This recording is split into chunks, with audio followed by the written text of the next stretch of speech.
Super Rugby, folks. The Saturday games. 2 wins for teams in blue and 1 loss with the Waratahs not able to keep the blue theme going. But anyway, we'll go through some key events, some stats, upcoming fixtures. You guys let me know your thoughts on how these 3 games went this Saturday. Drua and Moana, Pasifika.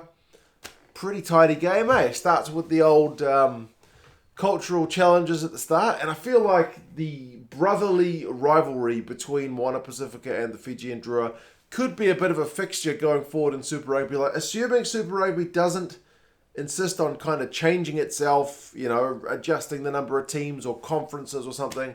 If we can just get some stable, kind of couple of year on year, build that rivalry, get some matches between these two sides played, and it could be kind of one of the fixtures of the season. It was a good game, like I mentioned. But yeah, it's kind of a natural rivalry given that, you know, these kind of teams fit outside the natural borders of the, you know, New Zealand teams or the Aussie teams. So, yeah, I mean, Moana Pasifika based in Auckland is obviously going to have its own rivalries with maybe like the Blues and whatnot. But I feel like this is going to be one of the games to watch. 34-19. And some of the bigger guns for the Drua guys getting some important tries, like Fijian Naveta. He's been more of a tackle machine, but he runs a good support line for that first try. He gets knocked out later on, like as woozy or drowsy or unconscious or half conscious as you've ever seen somebody. He cops, I think it was a knee to the head later on in the game, and looks just absolutely out of it.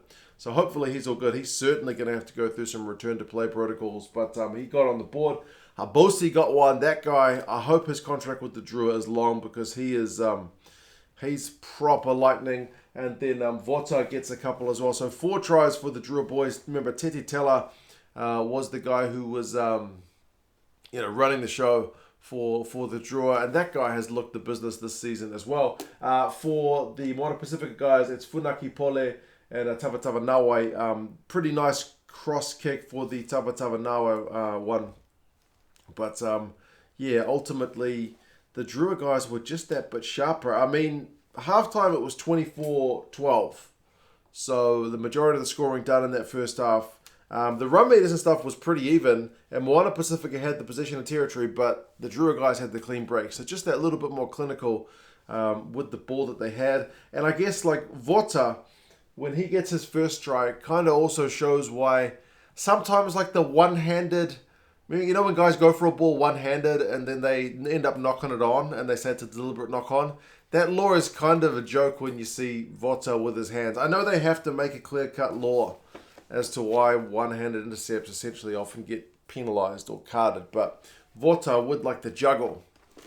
Sometimes the guys can regather it, and WARvHUR did that. So yeah, pretty slick stuff. But yeah, ultimately the final stats: run meters 636 to 460.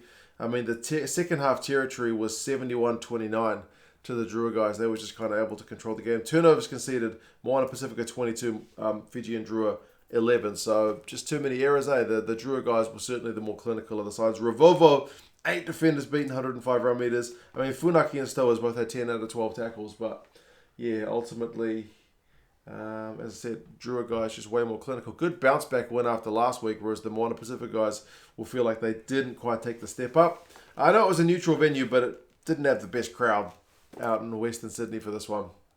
But otherwise, the spectacle on display was pretty good. The Drua faced the Crusaders away, which will be tough. And the Moana Pasifika boys are away to the Reds, who are in a bit of a slump, so you never know. Speaking of the Reds, they came to Eden Park, and man, how about them Blues, eh? The Blues are pretty good, 53-26. That's a hiding.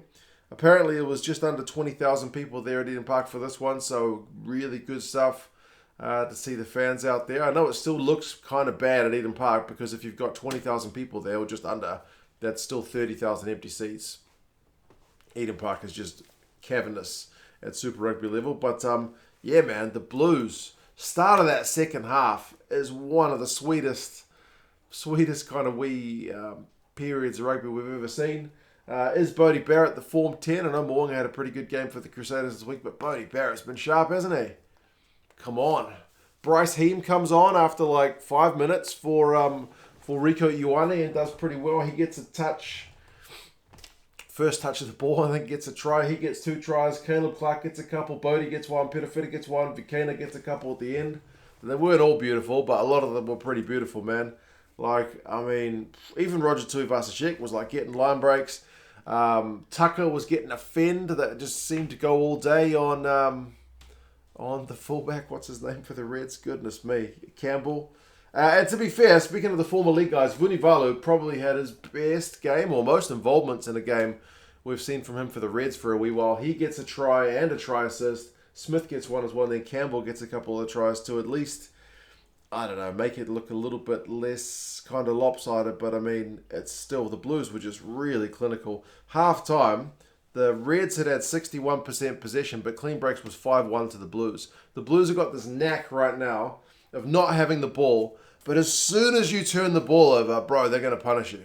They are absolutely lethal from turnover ball. So, yeah, really, really crazy stuff. Second half, like I said, the Blues were just so clinical from the kickoff.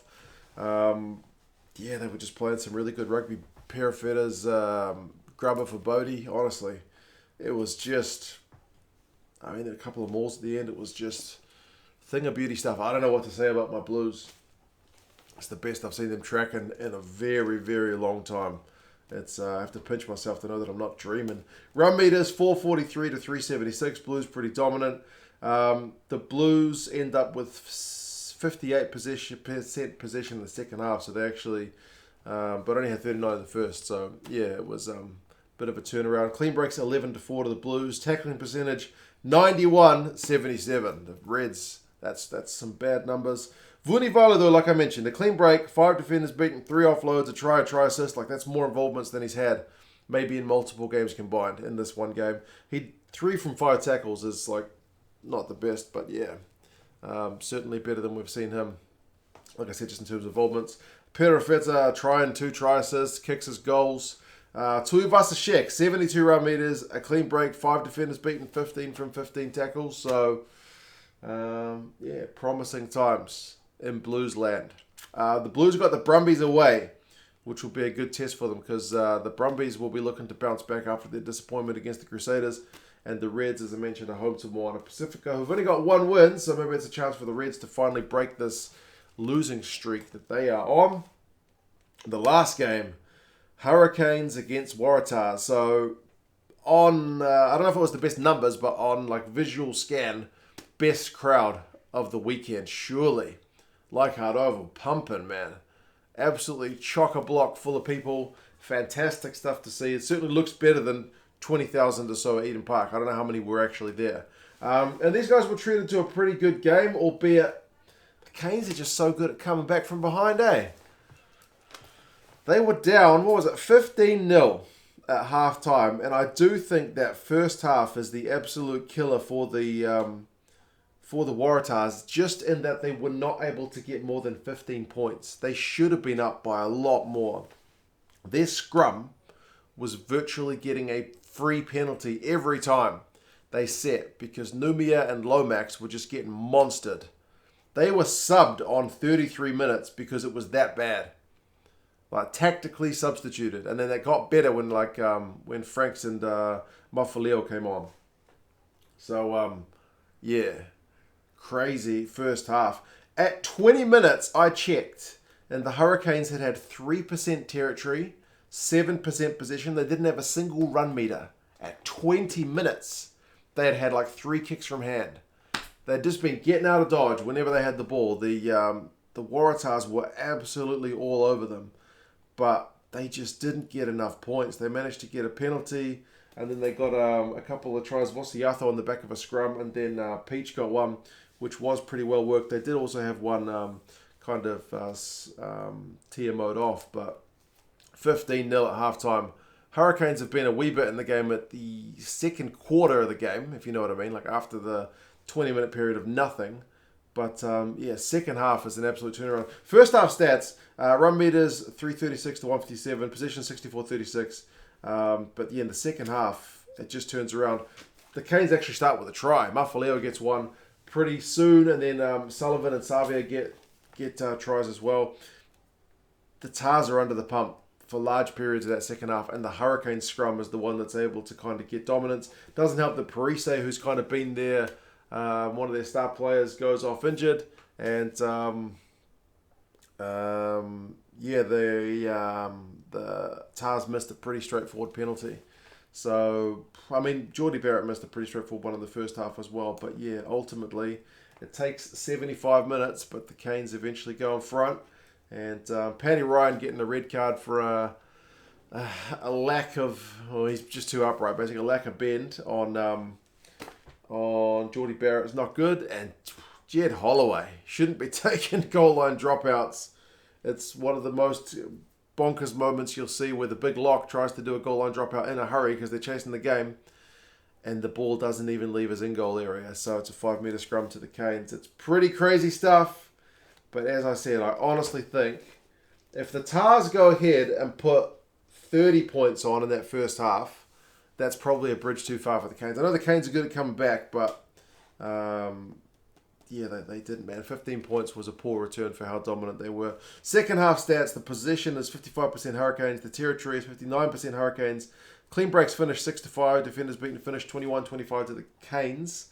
So it actually kind of evens out in this game. It's a proper game of two halves, which is cliche, but very true. Reasi, 91 run meters, clean break, defender beaten. Doesn't get on the board, but he's very much involved. Parise, 82 run meters, 2 clean breaks, 2 defenders beaten. Like I said, he goes off. But yeah. Waratahs away to the Highlanders next. The Highlanders are in hot form. And the Hurricanes are home to the Rebels. So should be able to push on from this win. So there you go, folks. My Blues. Are they the real deal? They're certainly looking like it. Waratahs, I think, will feel a bit of regret for letting that one slip. But the Canes are certainly the team to chase down deficits. And the first game in what hopefully will be a cool rivalry between the Drua and the Moana Pasifika boys goes the way of the Drua. You guys let me know your thoughts on this set of games, and yeah, I'll talk to you guys again soon. See you later.